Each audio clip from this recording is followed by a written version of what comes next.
Hey up everybody and welcome back. Well, while I'm struggling with that Henderson engine, getting the cylinders off, which you will have seen some of, maybe all of, because I don't know exactly when I'm going to put this video out, I thought I'd get on with the topper. I have been working on it on and off, and Mark, who owns this, didn't actually want it restoring. He just wanted it sort of tidying up and running. So what I've done is just wire brushed and cleaned off the frame and stuff and aerosoled it with some black enamel paint. Rust-Oleum it is here in the US, and it's pretty good. So it'll protect it from rusting, and it just tidies it up and makes it look better. So I've put the wheels in. We actually need front brake shoes, but I wanted to have a rolling chassis so that I can get it down off here if I need to put something else on. While we're waiting for the springs and things for here, I just put those pieces of threaded rod back in as again, so that I could roll it around. And from a quick measurement, I did get the swinging arm nice and straight. It's like a 32nd of an inch out, which on this I don't think is going to make much difference. So I'll press on to put these little bits and pieces on, but what we will film is continuing with the engine. So let's get on with that. Now, to those of you with long memories, this will look familiar, and you may also remember the absolute struggle we had to get this off those splines, ending up with it ripping the centre out, so that is scrap. So we also have here a bearing, and then this seems to be held on here. Now fortunately we can get that thing behind there, so let's do that.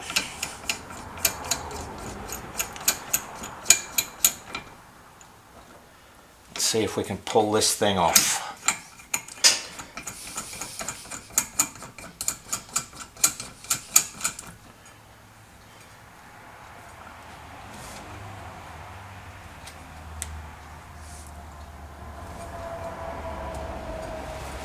Alright, that goes on like thus.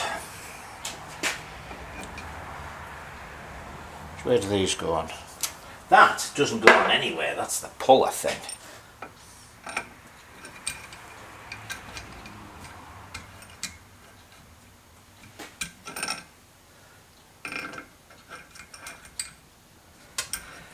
Now some of these are different threads. No, that's not the one. I don't understand why they're different threads. There's two sets of those things in here.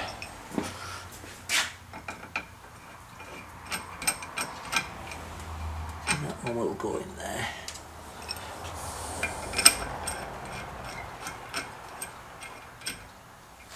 That goes on there.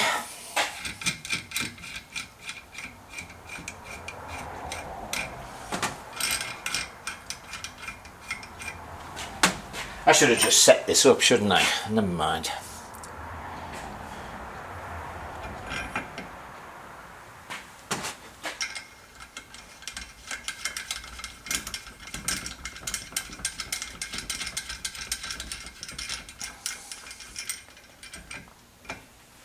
Seems to be reasonably centered over that.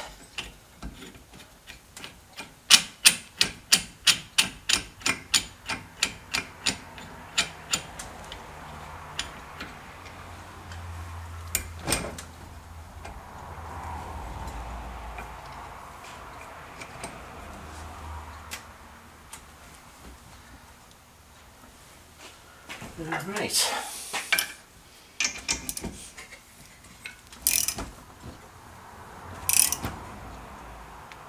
Oh, here we go again.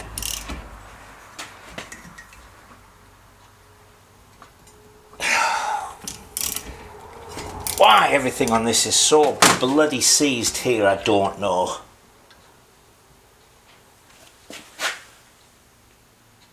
Okay. Let me work on this and I'll bring you back if I'm successful. Alright, I heated this up and I just heard a little click. Of course, it could be like the other one. I mean, I'm going to rip the entire engine apart, but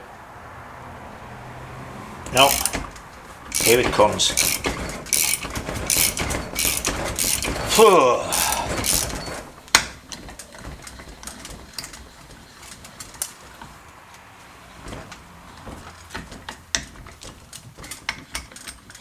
Alright, take that off and put it to one side to cool down.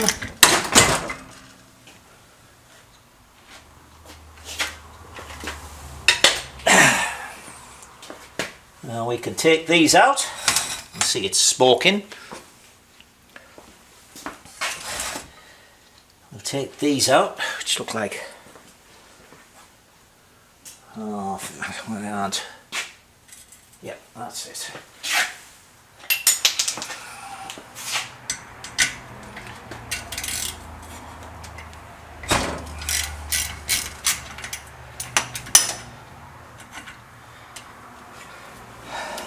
See that? I just thought to myself, I'm going to put my hands in front of what I'm doing. God, that's something else I've got to think about now. So now I'm talking, I'm thinking, I'm working. I've also got to keep my hands out of the way.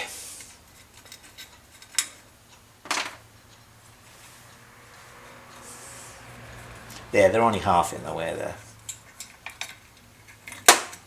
Okay. So the whole purpose of getting this stuff out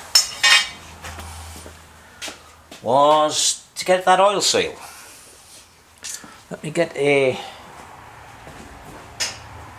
screwdriver.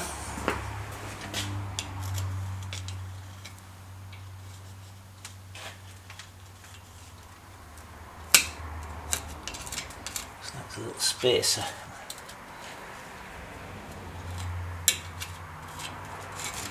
So, I will clean this up a little bit. I'll get that oil seal out.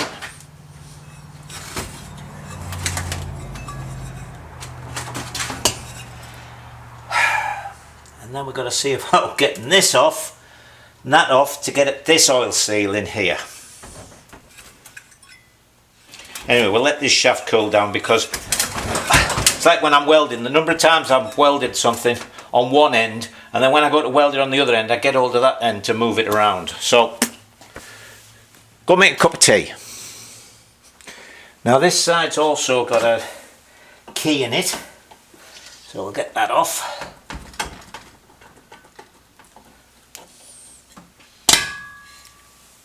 That little box, and let me turn it around. It has also got an absolutely enormous amount of end play, but it doesn't seem to be any play in the actual bearings themselves, just as I say, all this end play, which has proved to be a good thing because it's got enough room now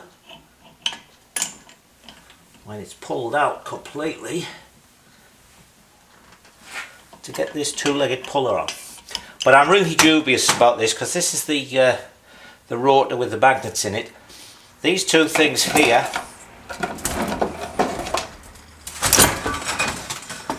are the two cams. One's ignition and one's for the brake light. Don't understand that, but that's the way it is. So let me get the two-legged puller on here, and then we'll see if we can pull it off. Alright, fingers crossed, although that last one wasn't too bad. Ooh! I thought for a minute that was moving already.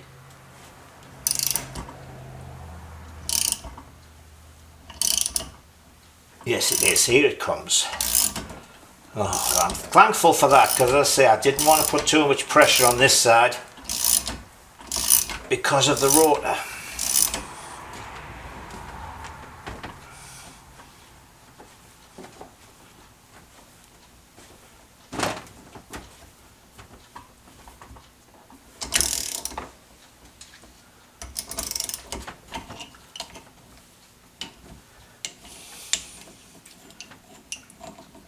Right, it's got that far, and would you believe it? Oh, there we go. So there's a little bearing, cams, which got a keyway in them. Oh, and they've got a little bush in there. And this is the bit that takes the pulling. Alright, jolly good.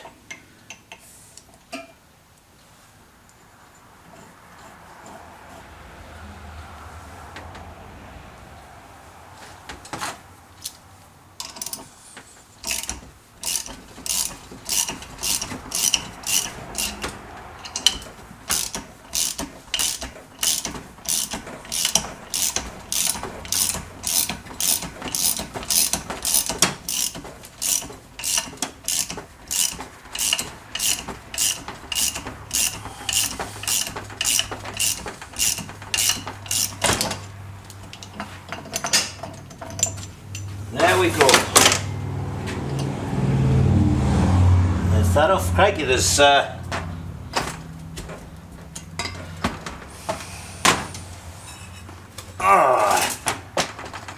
two keys in that. Can you see that? Yep. Look how spindly this blooming thing is. Alright, I'll get those Woodruff keys out, and then it will appear we've got a cover over this oil seal. So let me take that off, and then we'll see about these oil seals. Now I brought you back because here's a little thing. I keep mentioning the comments and how helpful a lot of them are.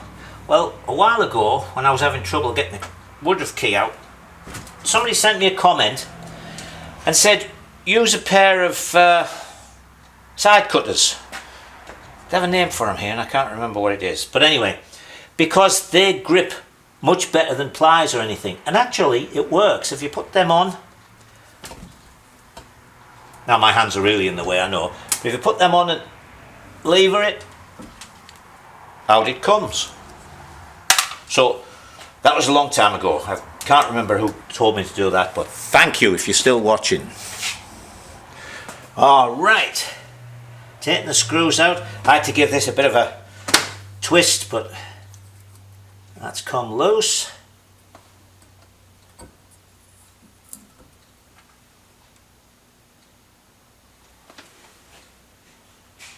Now there's an oil seal in that, and there's an oil seal in there. So we'll get all those oil seals out, and there was a gasket on there as well. That's what was making it stick. There's a little bit of it left. There. Okay, so I've got to get gasket out of that. That's probably going to be fun without damaging the face. And then oh, that actually isn't an oil seal, it's a sealed bearing. Oh, damn.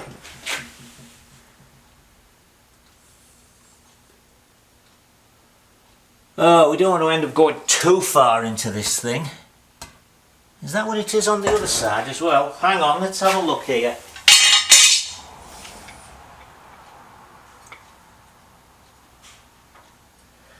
No, I was wondering if there was an oil seal in this, but there isn't. So there's that's really our crankcase seal. But on this side,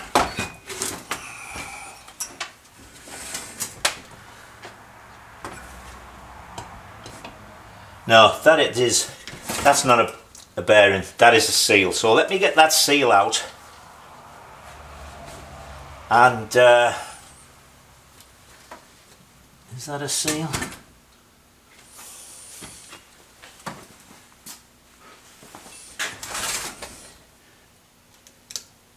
Got a number on it.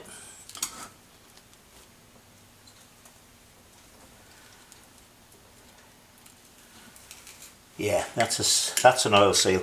Alright, let me get this oil seal out. As I say, it's got a number on it, so that's nice. Of course, it may be some totally defunct number. I was looking up which oil to put in the Harley Hummer, and of course it lists it as Harley Davidson 75 medium heavy. So some research has brought that up to be equivalent to about a straight 40, and the Bantams recommend 20/50, so I've got to find out more about that. But that's another bike. Okay, let me get that out of there. Alright, I got it out, and as I say, there's a number on it, so we'll try and read that. Unfortunately, in getting it out, I also dug out the seal. There was a sealed bearing, and that's the outer seal. Now, I don't see the point in having sealed bearings in a crankshaft on a two-stroke, because surely the incoming charge lubricates the main bearings. Maybe they're just sealed on the outside, but if you've got an oil seal on, that seems a little bit like overkill, particularly on such a little low-powered engine as this. So anyway, obviously we've come to a little bit of a standstill now while I order these up, but hopefully if I can get these in a couple of days, we can get this all put back together on this video. So let's take a break. Now I've put the new oil seals in, and didn't want to bore you with putting the stuff back on, so I've put the electrical parts back in there. And when I put the carburetor on, when I got to put this back on, which is for the rope pull start, this should be threaded, and I screwed it on, and actually, well, actually you can see it just about pushes on. The threads have gone. So what I'm going to do is weld this up a bit, then we'll put it in the lathe, drill it, and I'll retap it to this thread so that it fits on. So there's this repaired. This was really strange metal. I mean, it's an aluminium alloy, but it's like a pot metal. It had a lot of zinc in it. So what I did in the end was I filled the hole in completely, sort of milled it flat on both sides, and then it was a half, not a half, sorry, 3/8 24, 3/8 fine. So I drilled it and tapped it. Did it in the lathe to make sure I got that in the centre. One interesting thing is, you notice the hole there, the big nut has a hole, so it looks as if it's some sort of locking device.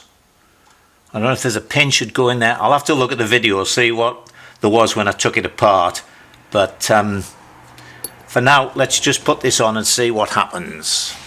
So I put the engine back in.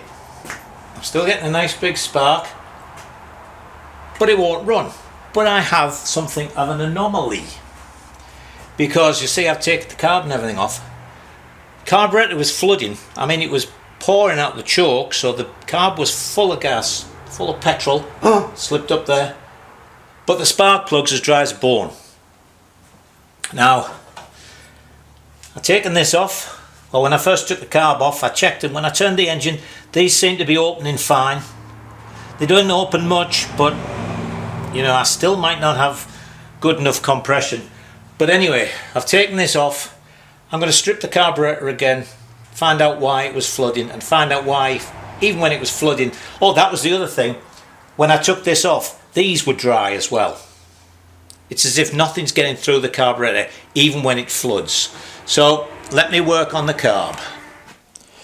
Alright, I've had the carburetor off, cleaned it up, blah blah. Weirdest carburetor I've ever seen in my life, but we're going to give it a try. But what I'm going to do is I haven't put the fuel tank back on because the tap leaks a bit and I don't actually want fuel everywhere. So we'll get this ready. Like so. I've got a bit of two-stroke mixture in this here syringe.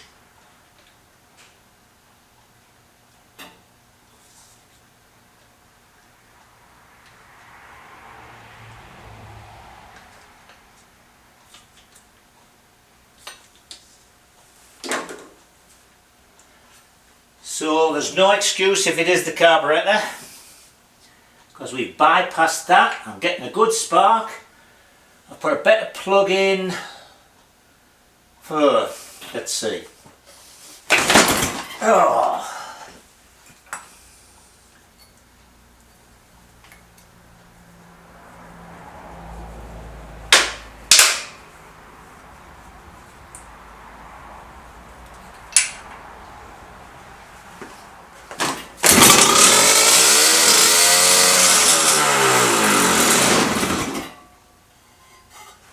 Well. Alright, next stage is to put the tank on and see if the carburettor will actually work. But I've given it life. There you are, see, Steam Shop, you said I wouldn't get it running. Okay, let me put the tank on and we'll see if the carburettor works. Alright, I've put some fuel in. It's run down, it was running at the carb and then it stopped, so it looks as if it's not flooding anymore. I've put the throttle cable on. Throttle's weird.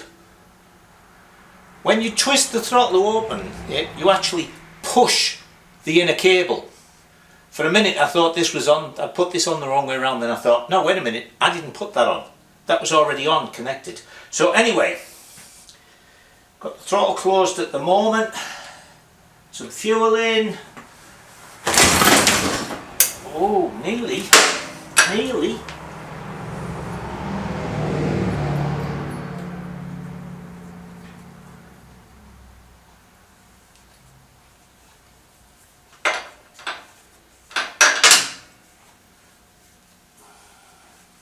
it wants a little bit of throttle. Who knows with 2 strokes. Weird things they are.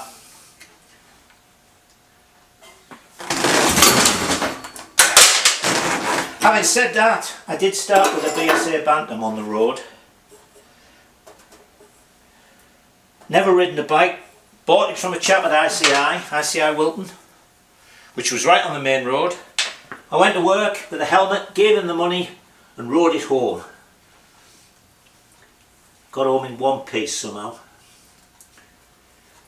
I'm just gossiping here while I wind this bit of string round. I've opened the choke.